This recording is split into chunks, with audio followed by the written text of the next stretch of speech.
AAII, or Investors Intelligence, both have registered recession-like readings and sentiment.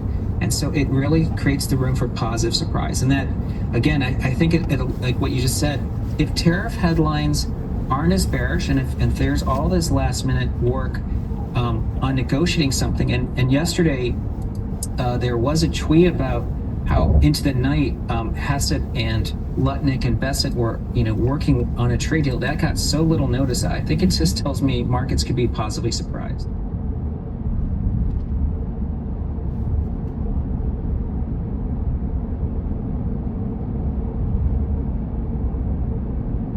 Texas was waiting. Now Taxes is a TurboTax expert who can do your taxes.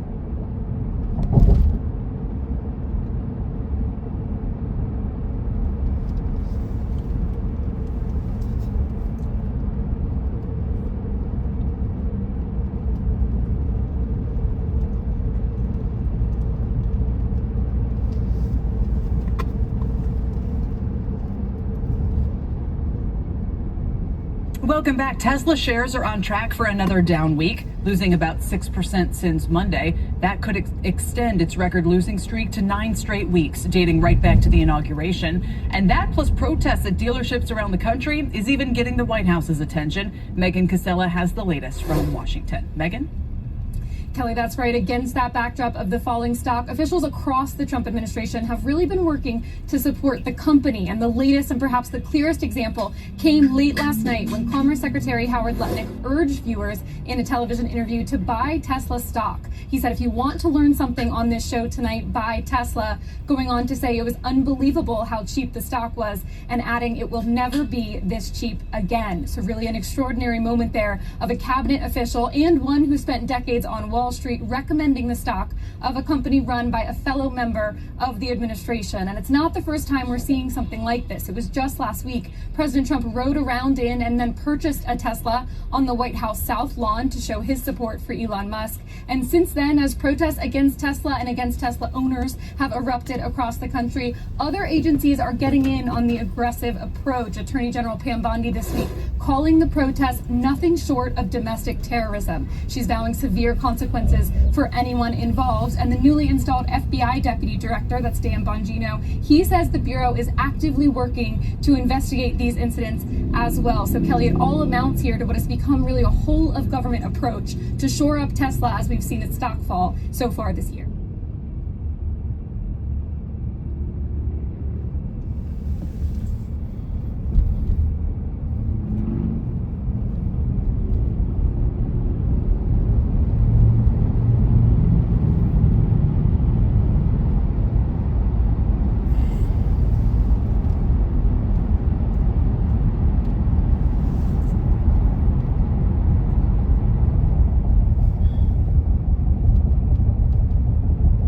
Good to see you this morning. So play this out for us here. You definitely were a bit cautious. You thought the S&P could get down to 5,500. It's more or less the intraday low for earlier this month. Where do we go from here?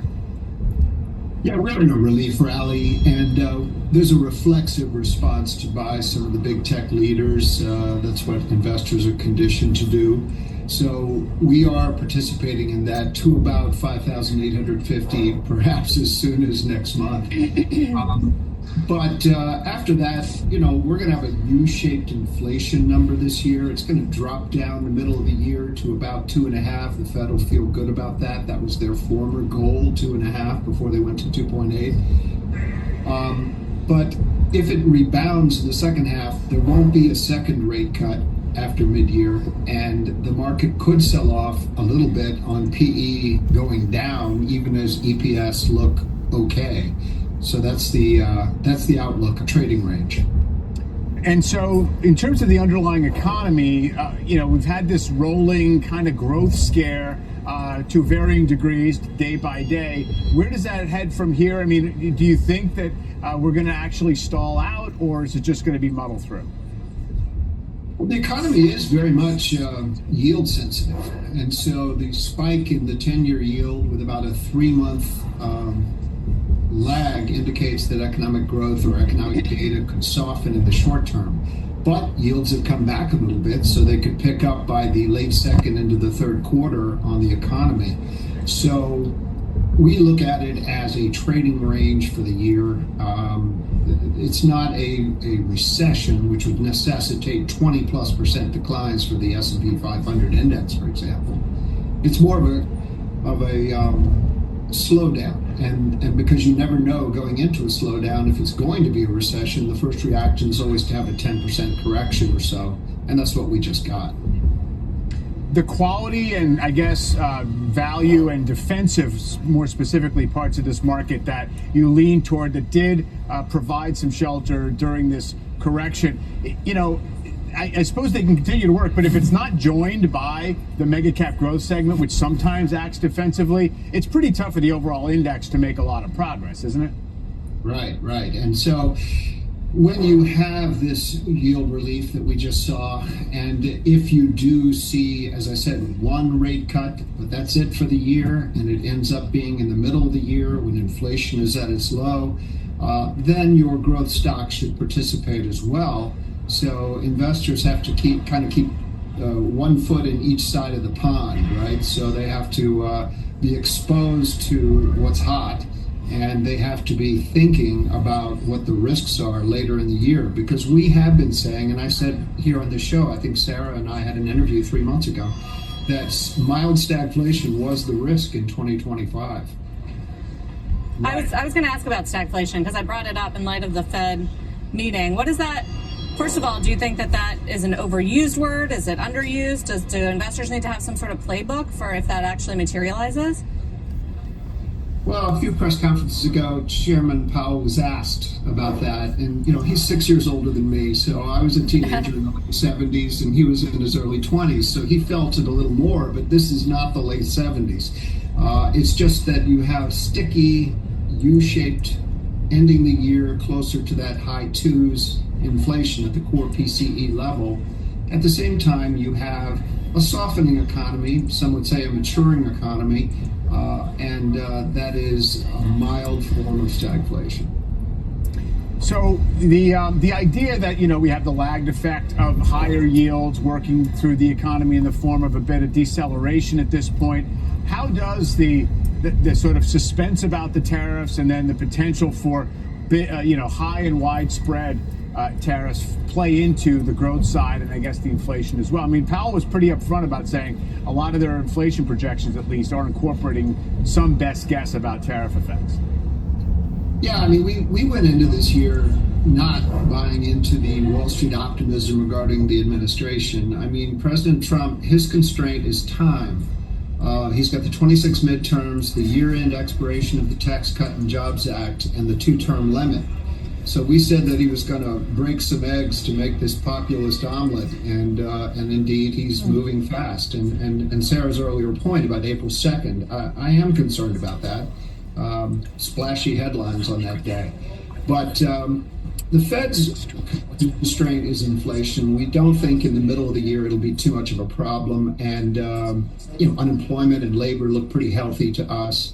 So we're not overly worried. Again, it's just a little slowing, but certainly not a recession. Yeah. All right. So we have shock absorbers, but we're probably going to need them, I guess, is the way to think about it. Barry, thank you. Good to speak with you. Do you want to know how CFOs run their board meetings? You have to check out this free guide by Data Rails. You'll learn the proof. What do you make of the futures higher, but just kind of falling well off their highs over the last half an hour or so? So, look, I think that there was definitely a sigh of relief, particularly with Powell's comments. You know, the idea that, yes, the odds of a recession are going up and that inflation pressures are certainly rising. But Powell's comments basically suggested that, you know, that whatever inflation comes off of tariffs would likely be temporary, and that there is no real concern among the Fed that we're going into an extreme recession. Now, all that said, we still aren't out of the woods.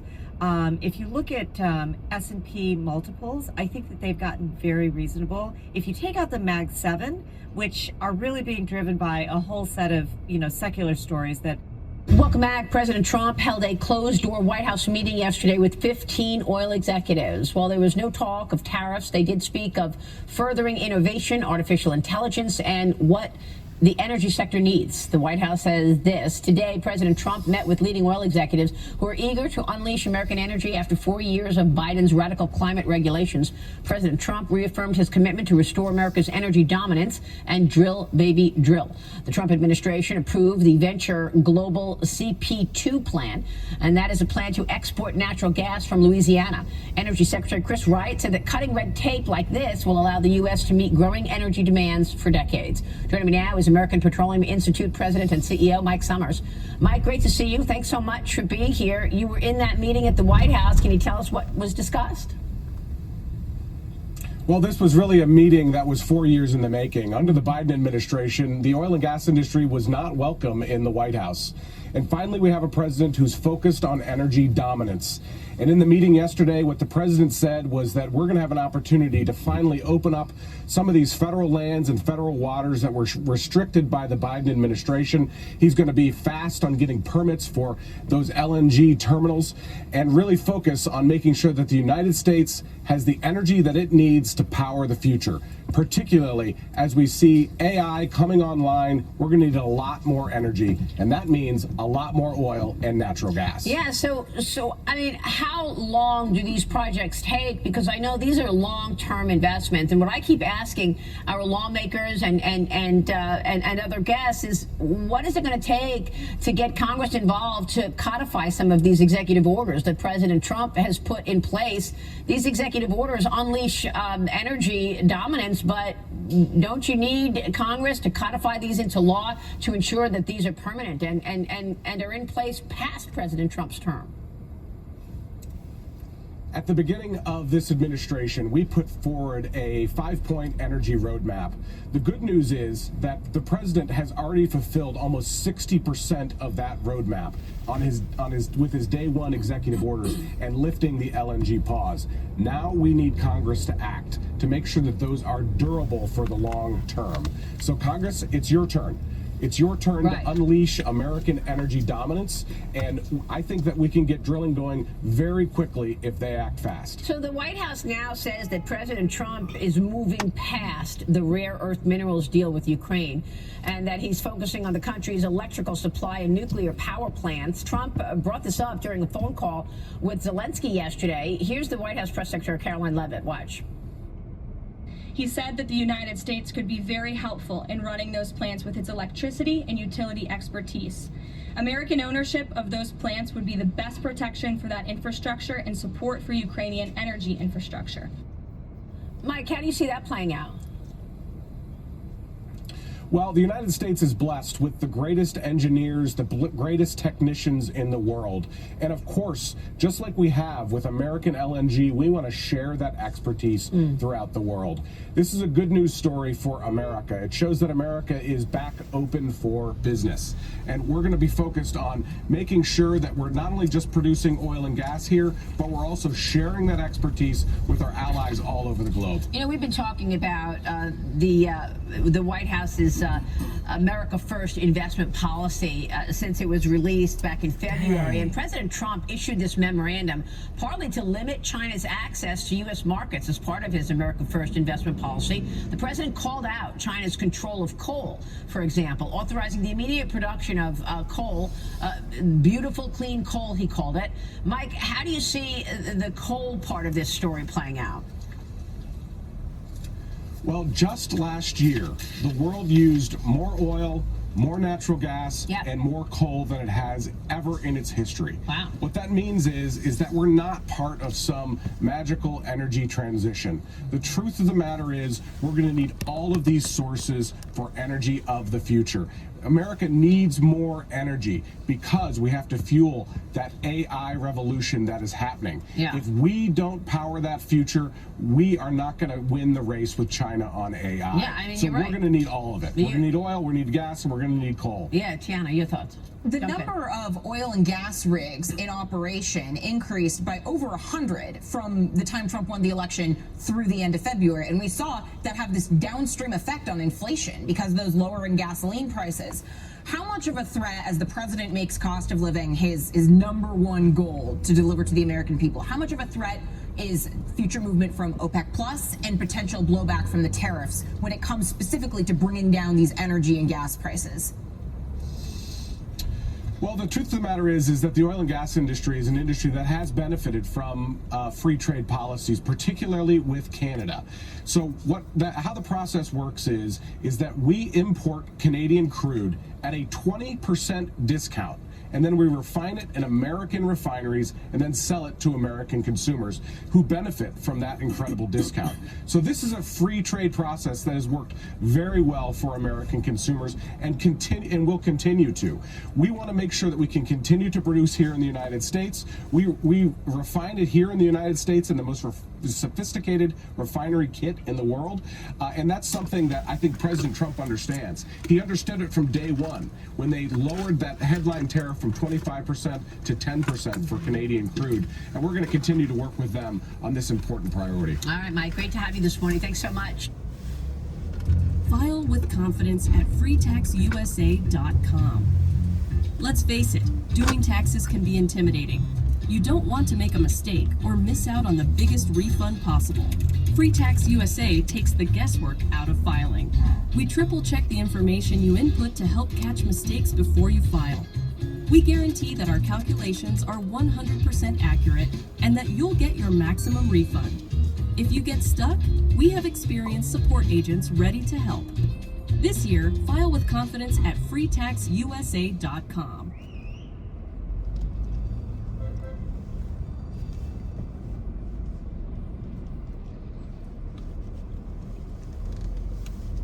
President Trump met with top U.S. oil executives, including the CEOs of ExxonMobil, Chevron, ConocoPhillips, Phillips 66, and Marathon Petroleum to discuss the administration's plans to boost domestic energy production. Joining us now with the details, Energy Secretary Chris Wright. Mr. Secretary, it is good to see you. You know, around here we don't like burying the lead. That's reporter talk. So we did it right at the top, because they have not been to do they know how to get to the White House? Any of those oil executives? How long has it been since they were at the White House? Not in the last 4 years. Exactly. In fact, there were a few newer CEOs that had never been to the White House before. There were several that had been there before, but years ago. So yeah, that was the first message. You know, they're no longer the scarlet letter on their foreheads now for producing over 80% of American energy. And the cost of that is just massively impactful on people's lives. So to pretend they're not important or we should somehow deny they exist, just one of the many absurdities of the last administration and why President Trump was elected, to bring some common sense back. There's a lot of different, depending on where you stand on the issues, Mr. Secretary. It's under the Biden administration, we got back to all-time highs in barrels per day. Did we not? But then on the other side, you hear critics say that the counterfactual would even be more if we didn't have, I don't know, ANWR or not being allowed to open up some offshore leases, etc. What can you say about that? Was it full bore for the oil company? Were they able to do maximum production under the constraints of the Biden administration, or can they even do more? Oh, definitely can do more. And you're right, it was record high productions of both oil and natural gas. But the counterfactual is, of course, it would have been higher. No federal lease sales for the first couple of years of the Biden administration, slow rolling permits, not allowing pipelines or gathering lines to be built. That just means this stuff isn't developed. Didn't mean people didn't drill for oil and gas.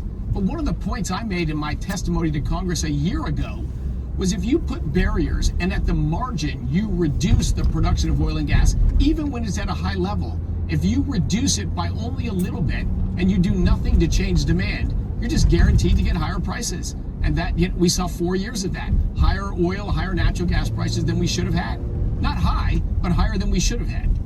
Do you think that what was the impetus for that LNG? It seemed like a bone to the green lobby, the I don't know, no new facilities, or has that been reversed?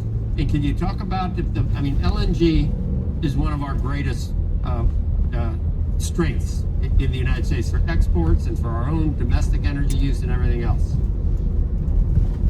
Oh, spot on, Joe. Look, it is the fastest growing export of the United States and our second largest export. Only oil and oil products do we export larger in dollar volume than liquefied natural gas. It's the fastest growing energy source on the planet over the last 15 years, and we're by far the biggest producer. So this is just a win all the way around. You know what the Biden administration did here is just actually crazy. They did a study, because they were, remember, all of government about climate change. They did a study to see what would be the impact of growing LNG exports on climate. Not on people or humans or allies, but on climate change. And the result was the more LNG you exported, the lower greenhouse gas emissions went. They should have done cartwheels and doubled down. Instead, they buried that study. It didn't acknowledge its existence. 4 months later, announced a pause to investigate the climate and price impacts of natural gas, and then did a new study that was more fiction than fact, and then released that, weeks after they left the door and said, oh, geez, the data shows it might be negative for Americans and for the climate. Just undermining government, undermining trust in science and facts and data. But we've reversed those days. On day one, we got rid of the LNG export ban. Permit ban, and I've already signed 5 actions in less than 100 days to get more of these terminals permitted, under construction, more American jobs, more American energy, and greater security for our allies around the world. So Secretary Wright, getting back to the meeting with Mike Wirth, the CEO of Chevron, is the administration closer to extending that license, and what is the thinking behind it? I mean, what is the most compelling reason to do so? Is it because you want to box China out? Because if Chevron pulls out, China will step in? At the University of Arizona, we believe everyone is born with wonder. Where will your wonder take you, and what will it make you? The University of Arizona. Wonder makes you. Start your journey at wonder.arizona.edu. Look, the president's broader agenda for sure is to grow American prosperity at home and influence and power abroad. And energy is just a fantastic tool to do that. So the vast majority of the dialogue that we had in that room was about how can we unleash American energy? How can we make it easier for people that want to invest and have specific projects to go ahead and develop them? So look, I won't go into any details there on some dialogues that are ongoing. But one of the things that was dialogued, the Biden administration did over 60 specific actions reducing development in Alaska, not just for oil and gas, but for mining or minerals or any economic activity for that state, far more sanctioned and restricted than Iran or Venezuela. Then when oil prices went up, they asked Iran and Venezuela for more oil, drained our strategic petroleum reserve, and didn't remove a single sanction on Alaska or the rest of the western United States. Well, so again, the main point was, go ahead. Sure, but in terms of unleashing or lifting sort of the bureaucracy on drilling in new sites, I understand for other things other than oil. But with oil at 66, it's a very different equation here. Oil companies, I would imagine, this is what Mr. Wirth told you also, they don't want to drill more. They want to be disciplined about their capacity. Yeah, all prices of oil and natural gas and all commodities, they're dictated by supply and demand. Nobody decides the price of oil, it's just supply and demand. But I think we've seen a market discounting the fact that clearly it's going to be easier to produce oil and gas in the United States. The restrictions and impediments we had in the last 4 years, they're gone. And so the market is discounting, yes, more supply is going to come, and that's pushed down prices of oil, gasoline, home heating fuels, everything across the board. That's a win to the American people. It'll remain a win for the companies as well, as if their costs are lower and their risks are lower, their break-even cost above which they're profitable, that's going to move down too. In fact, it's already moved down. Mr. Secretary, do climate change advocates have reason to be worried? I've even seen some Republicans talk about a carbon tax. I think they're talking about a carbon dioxide tax, but if you say carbon dioxide, carbon sounds black and sooty.